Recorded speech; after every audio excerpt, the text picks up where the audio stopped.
Hello friends, tonight we're taking a look at a Ruger GP100. This one is chambered in 22 LR. At the start of the pandemic, I didn't stockpile revolver calibers the way that I do some other things. That really came back to bite me in the ass. I learned my lesson and I'll fix that in the future. But I ran out of 38 Special, 357, 44 Magnum really fast, but I still needed to get my revolver fix. I love shooting revolvers. They're just fantastic. It's to me, they're one of the most fun things to take to the range. A rimfire target revolver started to make a lot of sense. I still had plenty of 22 long rifle on hand. So I started looking around, and as a Ruger fan, this GP100 and 22 started to make a lot of sense. Don't get me wrong, there are a lot of amazing guns in this class, but this one just suited me the best. I like the feel of it the best, the look of it the best. It's incredibly robust. I like the, kind of classic original GP100 grips. It's just got everything that I was looking for. It also had the usual Ruger quality control problems. Ruger has the best customer service in the industry, so they fixed it very quickly, but it still had the usual Ruger QC shit that we see all too often. But this is a fantastic gun. I love it. It's one of my favorite things that I've picked up recently. It shoots very, very well, and if you're looking for this sort of gun, I struggle to find a model that's going to serve you better than this. There are some others that'll serve you just as well, if that's your preference, but if you're a Ruger fan, you're going to really like this. So I hope you enjoy the video.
Perfect run. Ruined.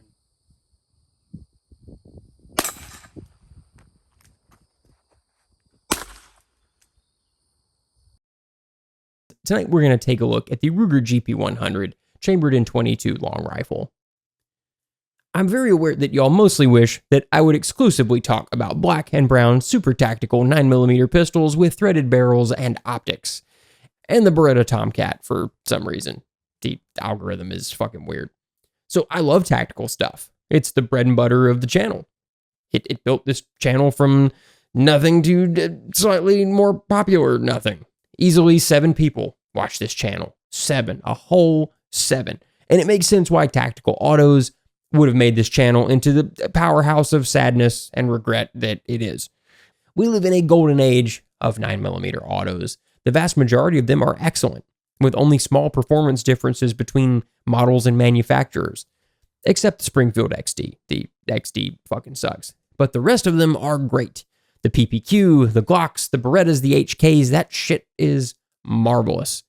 If you got into shooting in the early 2000s, you know how amazing the present is. Back then, we had Glocks, and I guess the P99 and a USP if you lived in a place with a really fancy gun store. I kid, but there were far less options. I love tactical guns. I really do. I have so many of them. But between us, sometimes I just get bored of that stuff. Tactical guns have gotten so good, they're almost too good. Whenever I review a modern 9mm, the differences between them are so minute. We're debating slim gaps in performance. For instance, the Glock and the HK VP9. You're not at some huge advantage or disadvantage with either gun. You really can't lose. Such a comparison is a discussion of extremely fine details. Which one do you find more attractive? Would you rather fuck one more than the other? Then there's your answer. Grab a holster and have the cashier ring you up. It's like these two horses. Look, Look at these two horses. They're both hot. You're attracted to both. Do you really care which one you get to fuck? Does it really matter?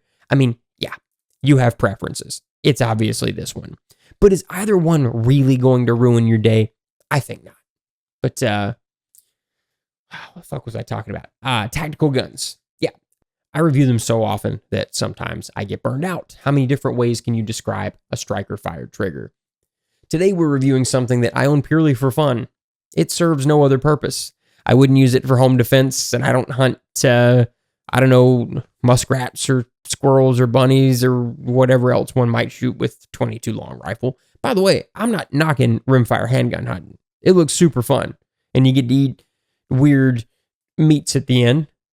That sounds great to me. I just don't know how to do it, so I can't. If someone wants to take me squirrel hunting, I am totally in. So this gun is for fun. Midway through the pandemic, my 9mm situation was dire. Though I had a very large stockpile at the beginning, I made the mistake of continuing to shoot pre-pandemic round counts for the first 6 months or so. That was dumb. I woke up one day and only had a few cases of Gecko left. And then my 9mm Makarov, my 32 ACP, and my birdshot stockpiles began to dwindle. But I still had a mountain of 22 LR. These Federal Auto Match bulk packs of 325. I can't actually see what the hell the camera's seeing. I'd always wanted this gun, so I found one.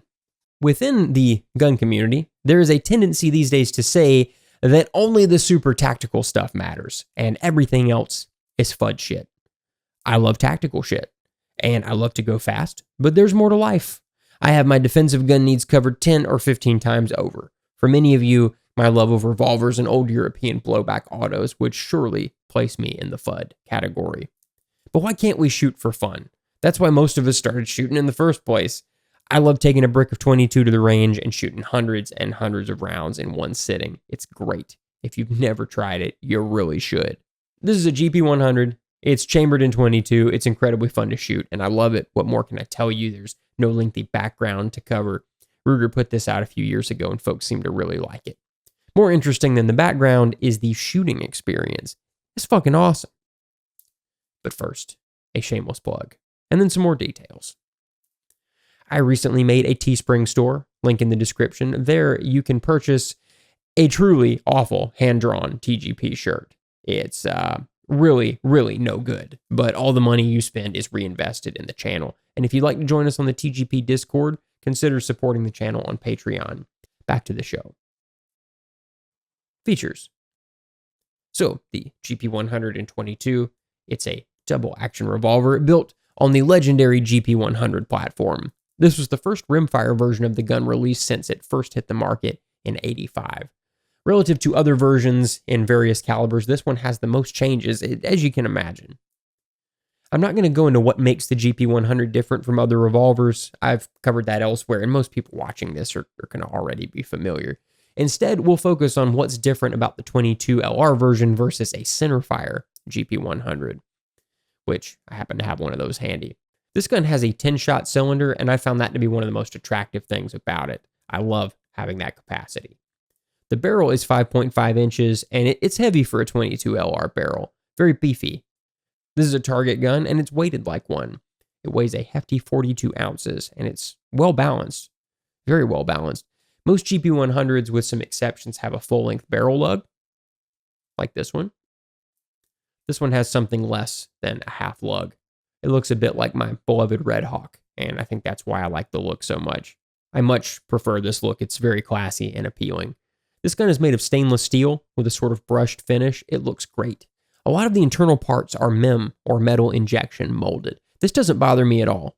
So many excellent guns that we all love contain MEM parts. As long as MEM is done well, those parts are great. The problems arise when companies skimp on quality control. There can be voids in the parts that cause breakages. Ruger generally gets this part of quality control right, but not always other parts. Luckily, they have the best customer service in the industry. More on that later. Up top, the GP100 has an adjustable rear sight and a fiber optic front sight.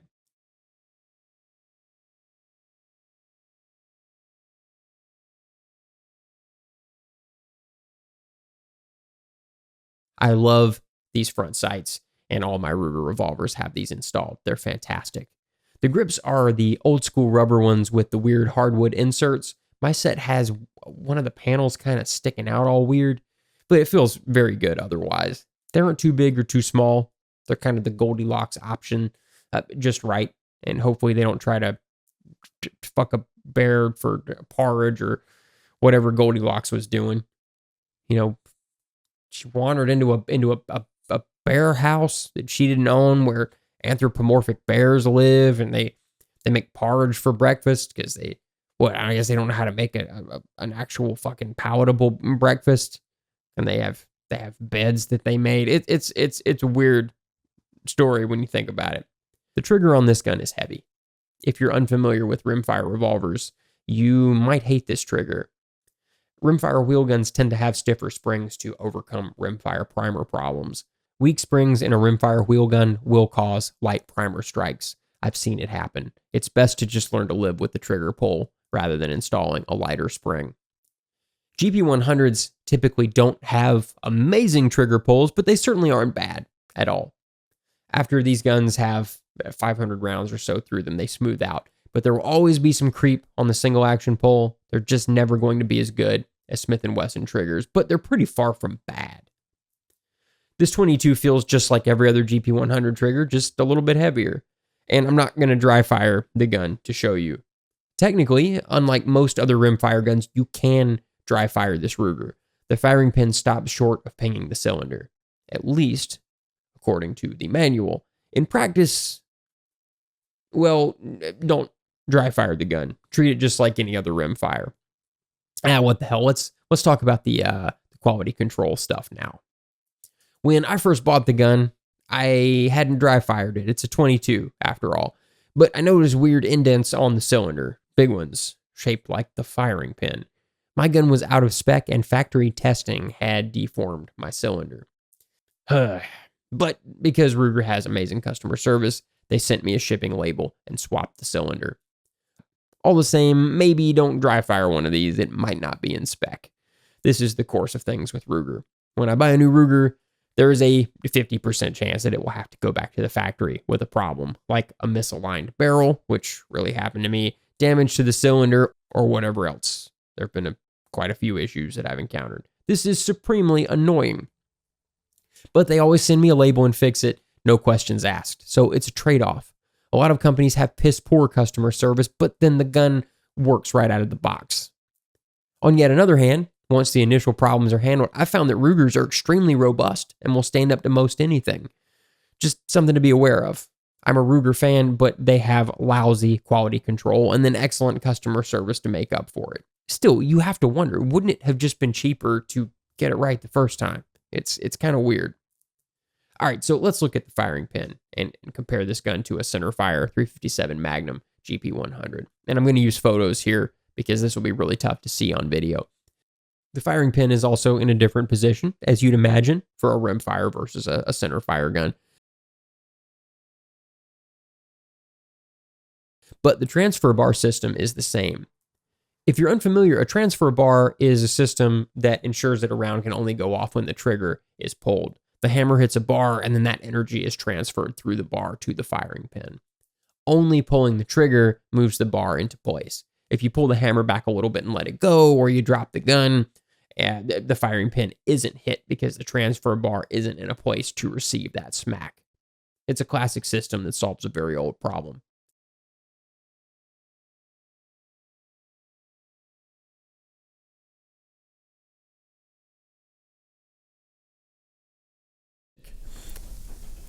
What the fuck is going on up there? Jesus Christ, I'm never going to get to record this fucking video. Jesus Christ. Sounds like they're pissing on the floor.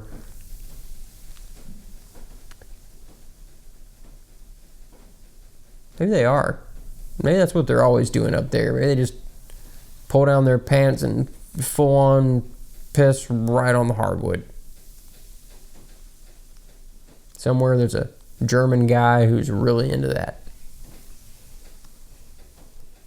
Well, not somewhere, he's probably in Germany. That would make sense. Most German guys are.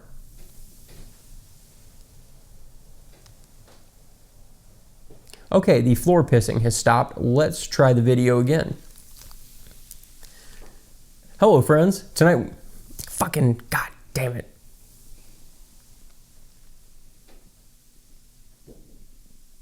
Hello, friends. Tonight we're going to take a look at the GP100. Did you get that on film? Yeah. Yeah.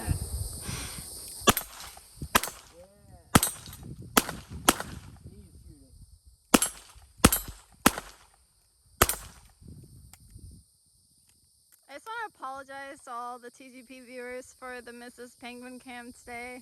I haven't had any coffee. Yeah, we got up really early this morning.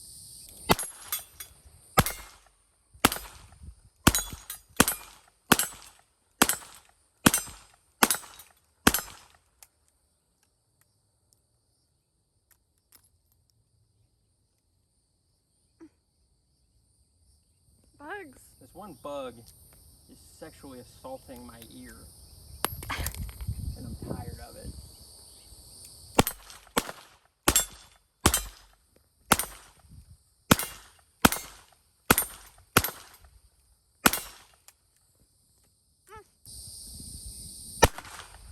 Oh.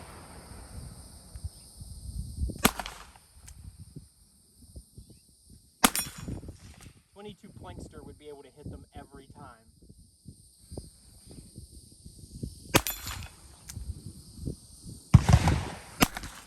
I'm a schmuck.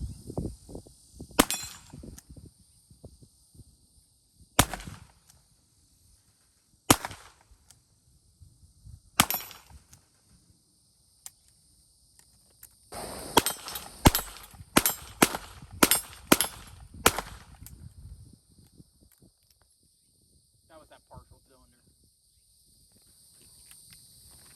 Let's shoot tactical style. That's what we're gonna do. Tactical rimfire.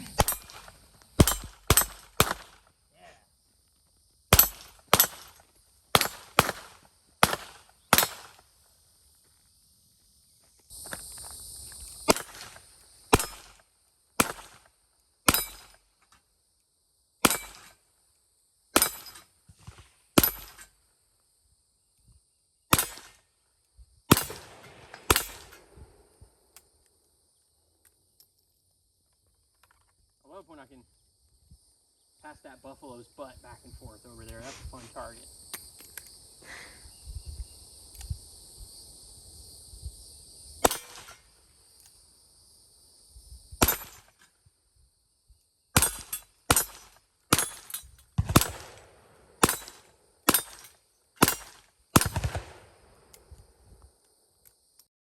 Performance. This gun is spectacularly fun at the range. I never want to put the damn thing down. The last time I took it out, I shot it until my finger had a blister and the gun was so gummy with powder residue that the cylinder barely wanted to turn. I just love it. But you probably want details. All right, the gun is quite heavy, and I consider that to be a desirable trait in a target revolver. The balance is good, though. With a barrel this thick, I was surprised to find that it isn't weighted towards the front. It feels as though the balance point is just in front of the cylinder. Sometimes with big revolvers, you feel like your wrist is constantly working to lift the barrel. This one has all the benefits of a beefy bullet tube, but it still points naturally. Also, my hands, I apologize, they are all like cracked and disgusting. We're doing renovations at my shop, and I was handling a bunch of stuff that made me need to wash my hands. Yeah, moral of this story, if you're handling gross stuff during a renovation, wear some fucking gloves. Don't be like me. That was stupid. So I like the old school grips with the soft rubber and the wood panels on the side. Some people hate finger grooves, and for y'all, there's this grip. Speaking of, it grips just fine, even when you have sweaty hands. The rubber catches your skin, and you can just sort of lock it down easily. My two other Rugers have these highly sculpted Hogue grips with all the contours. The GP100 has wood ones, and then my Red Hawk has rubber. I kind of prefer the contoured grips with the finger grooves over the stock ones on the 22, but these look really good, and they really do feel great. I just slightly prefer the others, so I don't know if I'm going to replace these or not. I probably won't. Also, They're a bit smaller. I think that helps the gun to feel more like a rimfire, maybe.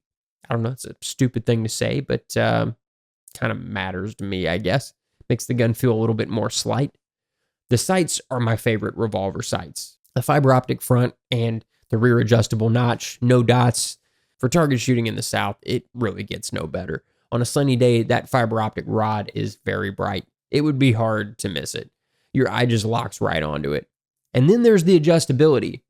For a target gun, I like to get very picky about my zero, and I love how much I can fine-tune this sight. After some adjustment, this gun shoots exactly where I like with my favorite load. But these aren't the most robust sights.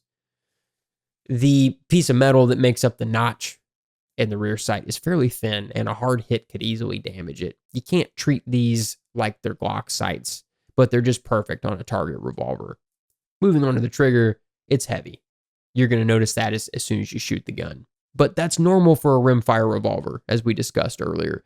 This feels to me to be at the lighter end of the rimfire trigger spectrum. And other than the heavier pull weight, it feels very much like any other GP100 trigger. If you shoot a 357 model well, you're going to shoot this one well. I love the GP100, so I find that very appealing. But the trigger has all the usual GP100 negatives. The double action pull smooths out over time, over the first 500 rounds or so, but at first, it's kind of gritty, and you can really feel the trigger pull working the action. So let's look at a GP100 trigger that has far more than 500 rounds through it. So the double action pull. At this point, it's very smooth, but there's still a little bit of grit. So there's a little bit of grit and stacking when the trigger pull engages the cylinder and turns it. But other than that, very smooth. This gun has a lot of rounds through it, but I like that. That feels good. So it's never going to feel like a Performance Center Smith, but that grittiness works itself out, and after 500 rounds, you end up with a mostly smooth trigger pull that has very little stacking. After a few thousand rounds like this centerfire model has, it gets even smoother. You could do far worse, and it's going to continue to improve with time. I don't have a pull gauge, but the DA pull on the 22 feels like it's between 14 or 15 pounds to me. Some folks online say theirs is closer to 12 pounds. Mine feels heavier than that. So maybe it'll just take time and more rounds. Despite being told that you can, I'm not going to dry fire it after my previous experience. So the only way to smooth it out is at the range or with snap caps. For me, though, it's probably going to be done at the range. The single action pull feels exactly like what I'm accustomed to with other Ruger revolvers. Though it isn't fantastic, it always feels like coming home, and I find that very comforting. I'll show you here on my 357 GP100. There's what feels like takeout. Because of how the trigger works, it's actually creep. Every Ruger revolver I've tried has this at the beginning. I hope you can see that mush. And then somewhere after a very short distance rearward, the trigger breaks. It's almost like a rolling brake on a revolver. It's quite weird and less than fantastic. Let's look at the Red Hawk. It's the same way. This Red Hawk has a ton of rounds through it. On this one, the DA pull has no grit or stacking. I was going to say this is one of my favorite revolvers, but it's not one of my favorites. The Red Hawk is my favorite revolver for sure. Let's look at the single action. Same thing. Some creep. Some mush. And then it drops the hammer. One more time. Hell, one more. See that? God, I love that gun. It's just awesome. And again, same thing there. And now for contrast, the trigger on my Colt Agent. The double action pull is super smooth. Fantastic. And then the single action, no creep. Just a perfect wall. The tiniest amount of rearward movement and the trigger breaks. That is so crisp.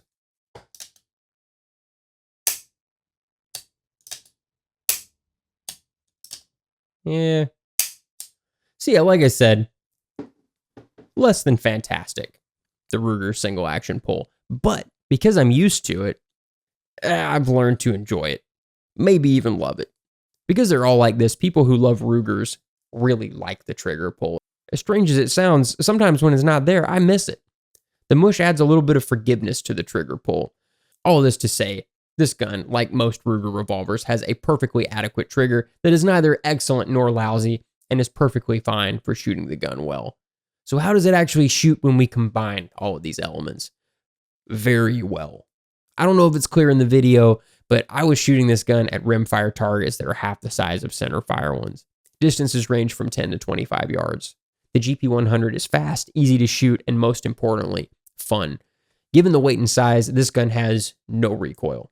Not that any 22 has recoil, but it's all relative. And even for a 22, this has very little recoil. It's like shooting a laser gun. Like most rimfires, it was very fun to shoot it as fast as I could pull the trigger, and I had a great time trying to test how far away I could get doubles and triples. I also enjoyed longer strings up close, and this gun is super fun for practicing rhythm and target transitions. Speaking of, because the gun is weighted so well, just in front of the cylinder, it was very easy to transition from one target to the next without feeling like I was sort of swinging the heavy barrel from place to place, despite all that weight. The gun felt nimble, like a smaller revolver, and I really appreciate this. I already knew I loved these sights, but I very much came to respect them on this particular gun more than I already did. Trying to hit those 6-inch plates at 25 yards, that adjustability became very important. And once I got the sights dialed in, it was satisfying to ring those little plates. And the small plates attached to the larger half-size targets like the Buffalo and the IDPA, or whatever that shape is called, those were extra fun. I can't remember. It's the one that's sort of human-shaped, whatever that one's called. And it's also nice having that precision when you switch from one load to another. You can adjust the sights and figure out exactly whether the problem is you or your zero.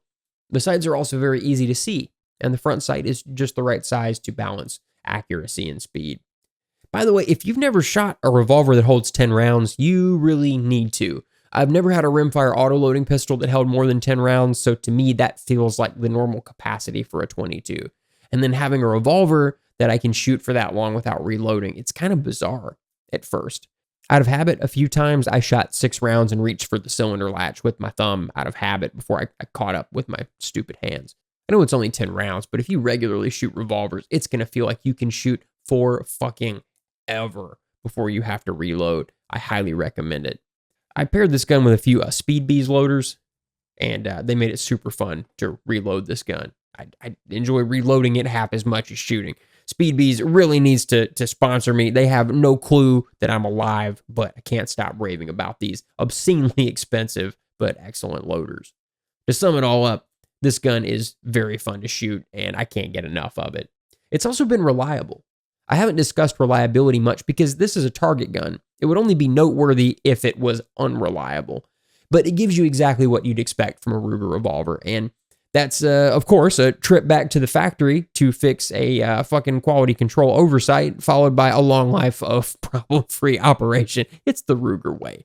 Jokes aside, I suspect the gun is going to run great. Like most truly reliable rimfires, it whacks the primers hard, and I get a dud maybe every 300 rounds or so, but that's due to ammo. That has nothing to do with the gun, and that's just the way 22 is.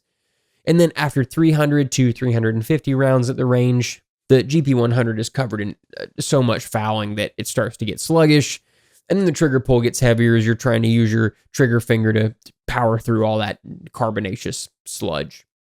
Then you clean it, you do it all over again, and that's the round count that I would expect in one sitting from an excellent rimfire revolver. This gun just works great. A target gun that runs like a defensive arm.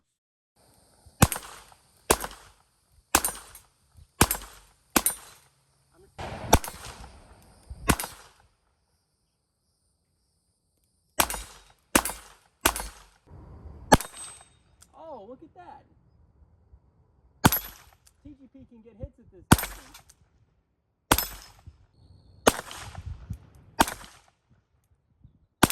No.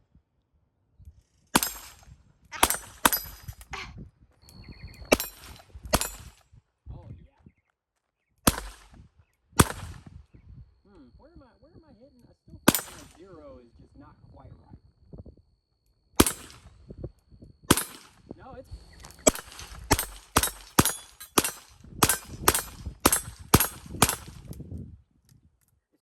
Final thoughts. This is a gun for enthusiasts. The people upstairs are like doing some fucking gymnastics or something. You hear how loud that is? That's so fucking loud. This is a gun for enthusiasts. I'm very impressed with how it performs and, more importantly, how it makes me feel at the range. Time flies by and I don't want to go home. I haven't shot as much this winter, and I know on the first truly warm morning, this is one of the guns that I'm going to be most excited to pack up and take to the range. Some guns are just exciting, and this is one of those guns. Part of it is the aesthetic, and maybe even the size and the weight, but then you also have the capacity and the awesome sights. I've said this before about other guns, but it's especially true here. This gun is the sum of its parts. Nothing about it is really the best in class, if we're being brutally honest. It's a little bit expensive, the trigger is decent, and the action could be a bit smoother, but in my opinion, it's the coolest gun in its class. Every time I've seen one, it just does it for me. A lot of other guns of this type might excel in some areas, but they don't quite do it for me in the same way. In case you can't tell, I just love this gun. If you're looking for a rimfire target revolver, I think you might love it too. It's at least worth a look. If you're not into Rugers, there are a few other excellent options in this class. But if you love Rugers, like I do, I think this could be a good one to look at. But we also need to hold Ruger accountable for the quality control issues. They have the best customer service that I've experienced in the industry. But then what the hell is going on the quality control side? So much slips by. Are they just hoping that folks won't pay close attention to their guns? I don't know.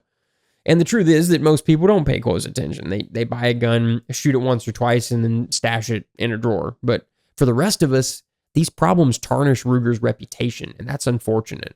Though people love the brand, Ruger feels a bit underrated next to some of the other huge manufacturers in the industry. So hopefully Ruger will begin to realize this and elevate their quality control to match the quality of their designs and the quality that their manufacturing is capable of when they pay attention. This is a serious problem. You know, when I go to buy a new Ruger, I just kind of know this is going to happen at this point, and I factor that in. I go, oh yeah, no, I love this revolver, but it'll probably have to immediately be sent back. And that's kind of crazy when you think about it. A lot of people aren't going to be willing to deal with that. So Ruger, get that shit under control. So just know I'm not letting Ruger off the hook. But damn, this is a nice gun. Just look at it. And it's so much fun to shoot. It holds 10 rounds in a revolver. Do you know how happy that makes me? Happy as a horse in a whorehouse. I can't wait to take this thing to the range again. So what do you think? Do you have any interest in a massive 22 LR target revolver? Yeah, they're pretty fun, aren't they? 10 rounds? Yeah, that's a lot. You feel like you never have to reload this thing. It's like it shoots forever.